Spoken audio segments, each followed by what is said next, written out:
पुरानी कथा के अनुसार एक दिन भगवान कृष्ण द्वारिका में विराजमान थे।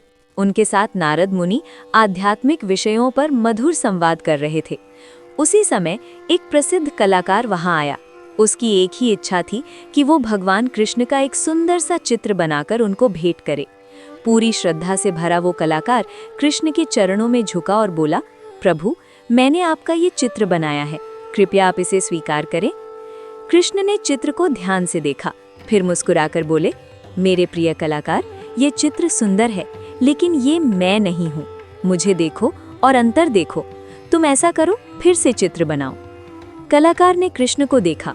उसे भी लगा वाकई कृष्ण का रूप इस चित्र से कहीं अधिक दिव्य है। खैर, वो वापस लौट गया और फिर से एक नया चित्र बनाकर लाया। इस बार भी कृष्ण ने वही कहा, अब भी अंतर है, तुम फिर से बनाओ। ये क्रम कई बार दोहराया गया। हर बार कृष्ण पहले से अधिक सुंदर, पहले से अधिक तेजस्वी प्रतीत होते और हर बार चित्र अधूरा रह जाता। अब कलाकार हताश हो चुका था। उसके हाथ कांपने लगे और उम्मीद टूटने लगी।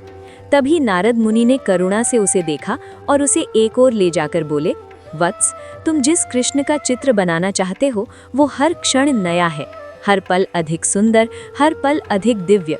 तुम कृष्ण को रंगों में नहीं बांध सकते। कलाकार ने कहा, प्रभु, फिर आप ही कोई हल बताइए। इस तरह से तो मैं इस जीवन में ये कार्य कभी पूरा ही नहीं कर पाऊंगा। नारद मुनि बोले, यदि तुम सच में कृष्ण की सही तस्वीर भेंट करना चाहते हो तो एक काम करो, बाजार जाओ और कुछ दर्पण खरीद लाओ। कलाकार को समझ नहीं आया, फिर भी उसने नारद मुनि की आज्ञा मानी। उसने कुछ दर्पण खरीदे और उन्हें लेकर कृष्ण के पास पहुंचा और उन्हें भेंट किया। जैसे ही कृष्ण ने उपहार खोला और दर्पण में देखते ही कृष्ण प्रसन्न हो उठे। उन्होंने कहा, धन्यवाद प्रिय कलाकार, अब ये एकदम सही तस्वीर है। दोस्तों, कहानी जितनी सरल है उतनी ही गहरी भी है। अब सवाल है, कृष्ण को सच में देखना चाहते हो? तो याद रखो, कृष्ण बाहर नहीं, भीतर दिखाई देते हैं।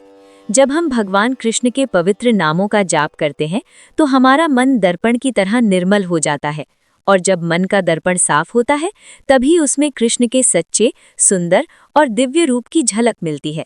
अगर सच में कृष्ण को देखना चाहते हो तो सबसे पहले अपने मन को दर्पण बनाओ, और अगर ये बात दिल को छू गई हो तो हो जाए कमेंट में जय श्री कृष्ण।